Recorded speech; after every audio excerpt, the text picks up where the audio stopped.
challenge them to think like leaders, to think like entrepreneurs. And I think that that will bring us to a place where we have a whole new society and a whole new way of presenting the arts.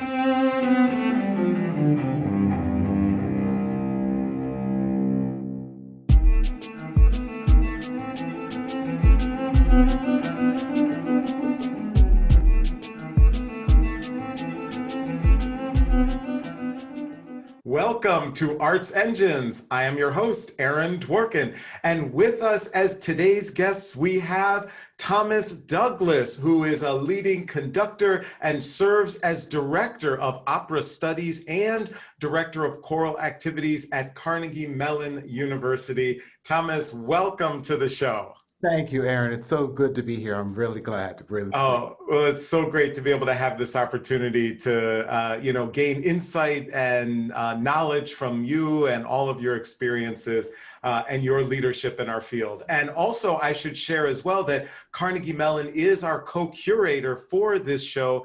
They serve as one of the amazing creative partners for Arts Engines. So with that, I figured I would delve right in. This is I think a unique time for sure in our society, in our country, and thinking about how we're preparing the artist of tomorrow, right, is such a critical question.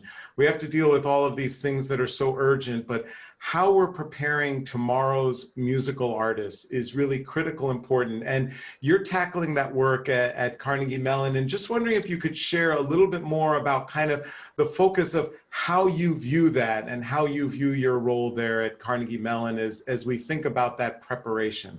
Sure. Well, this disaster in terms of our health care and what's going on in terms of our pandemic has really created a necessity to do things differently, but in some ways we do things the same. Differently in that I ask myself the question when I think about the pandemic, what is this allowing for us to do that we weren't able to do before? What kind of situations now can we have that we didn't have before? What can we teach the students now that we weren't able to teach before? And so there's been a rise in just more technology, learning more about how to present yourself on camera, how to do your own lighting, how to do your own sound. So we've moved to one of our first opera that we recorded. It was completely filmed and done with all the correct distancing and all that we're supposed to be doing these days. So we somehow managed to find ways to have duets happen with people being filmed in separate rooms and separate times. And with editing, we've put it together. So in some ways, we're learning things that are new, and the students are really rising to the occasion. They're learning how to use Zoom in a way that really looks like, you've actually filmed something in the studio. But I would say, on the other hand, things are the same in that we are requiring a certain level of discipline. I mean, no matter what the situation is, when you come to class, get out of your slippers, get out of your bean bag, put down your cup of tea, and pay attention. So that's why sometimes I even teach in my own office. I go in just to give them the sense of things that haven't really changed that much, that we're still in school, we still have a lot to learn. So I think the whole rise in technology is something that's very big, but the whole call to discipline is still something that's still foundational.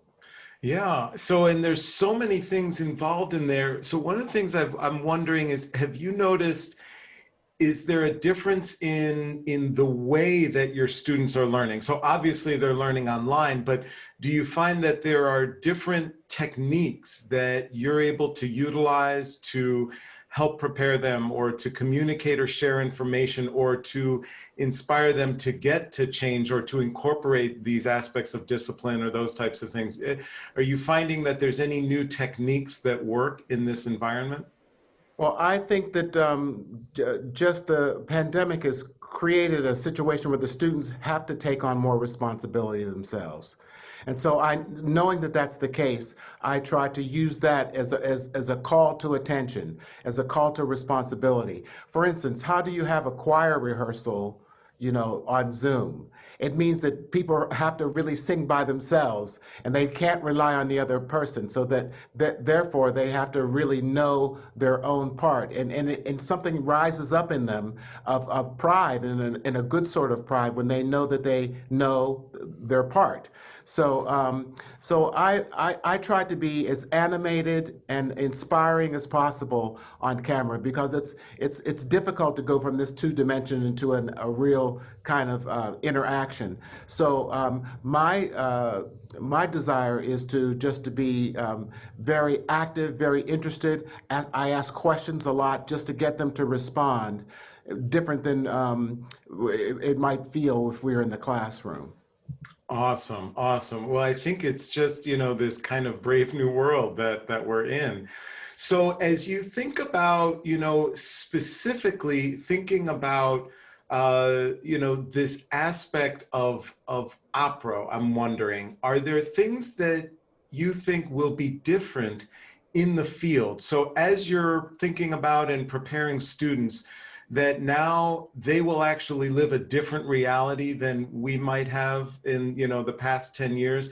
Are there things that are new things that you feel you're preparing them for? Yeah, I think that it's absolutely going to be different. And that's something, Aaron, that we just don't know exactly how that's going to turn out.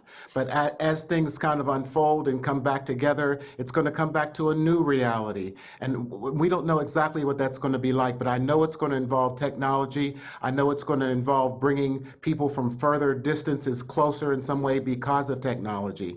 Now you can go to a concert in California just on Zoom or Instagram. It wasn't possible before. So I think the students are learning that they're going to have to present themselves through technology in a different way, and that they can use technology in order to bring themselves together and to create new pieces. One of the projects that we're working on for our second opera is we've taken all the students, 18 of them, and divided them into two groups of 9, and each of them are creating an opera based on compiling material that already exists, but writing characters, writing dialogue and libretto in between, and filming it and then presenting it, about an hour long for each pastiche.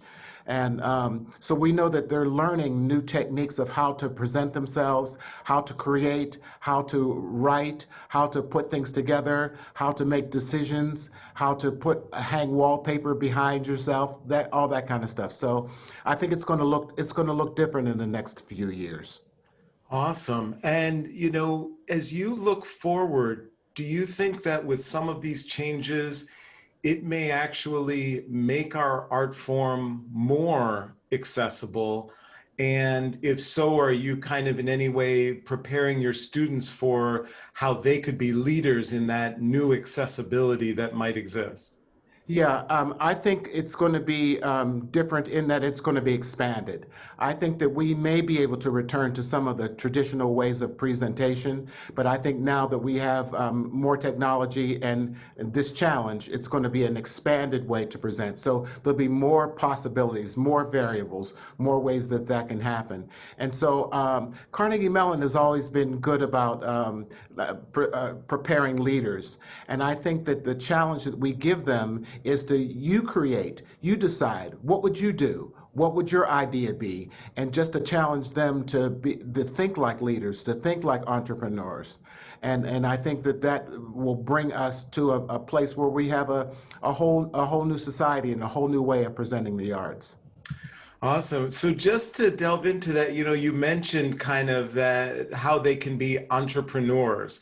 Yeah. And how do you view that, and how does that kind of manifest in terms of how you're preparing students, those entrepreneurial skill sets, right? Like, back in the day, you could just do your art, focus, hit the practice room, and then hopefully find a management, and they would create a storybook career for you. Obviously, that's not the reality anymore.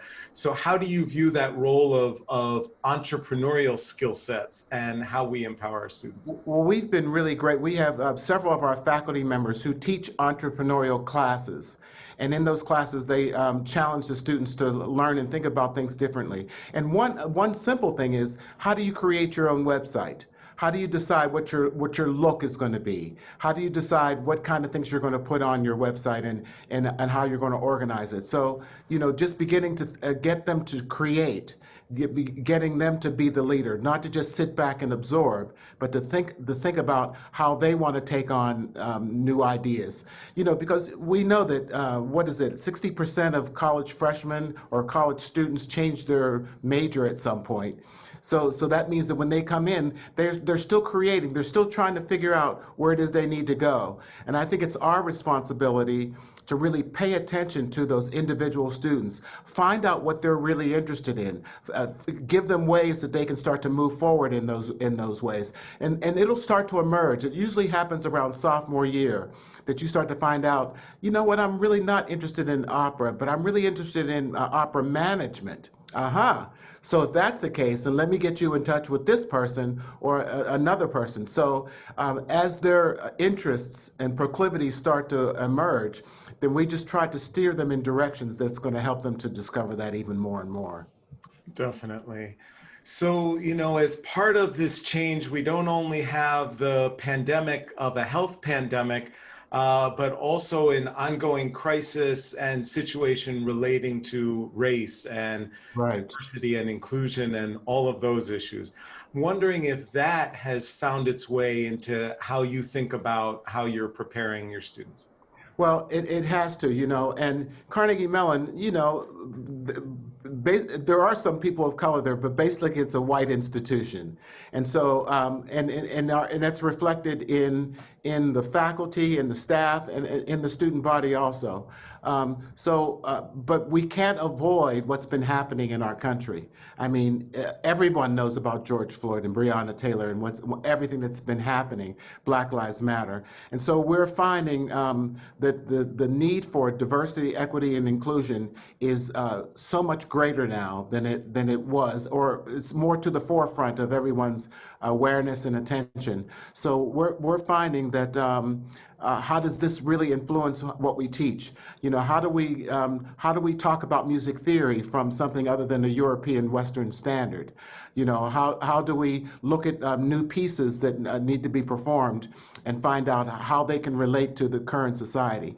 One thing, I shouldn't give this away yet, but I'm looking into commissioning an opera that's going to do with social justice, that's going to have something to do with that. And it's going to be interesting because we have basically a white student body of opera singers, except for two.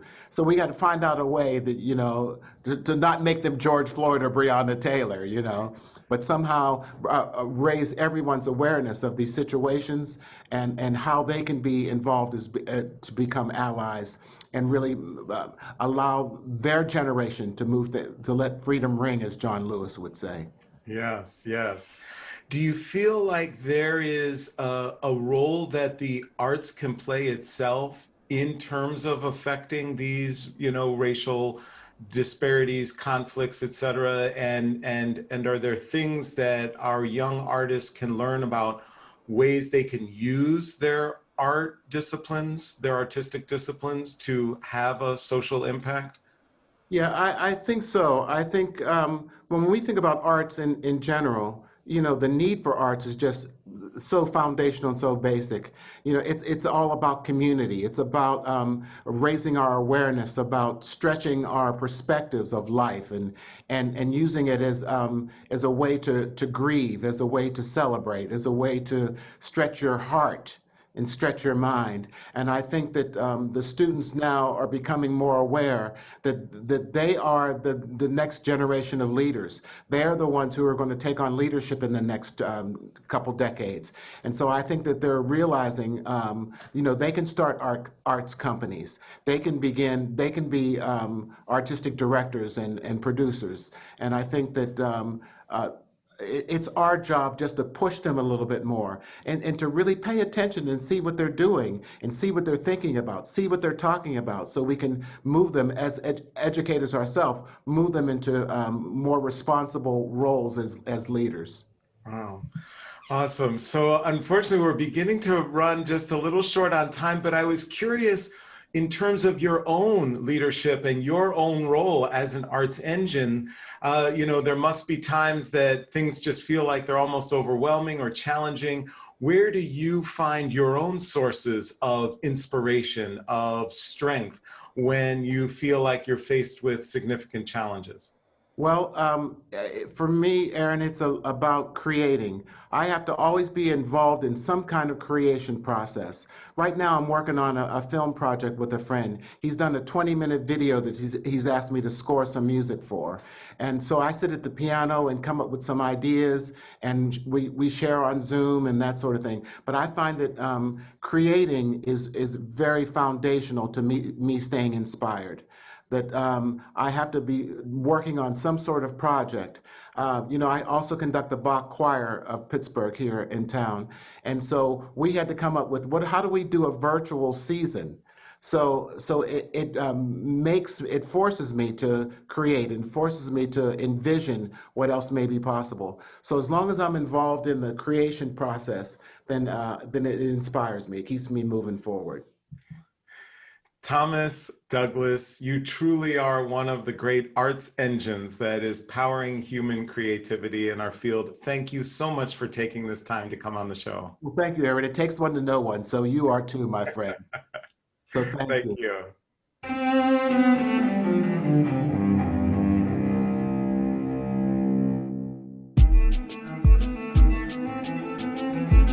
Thank you.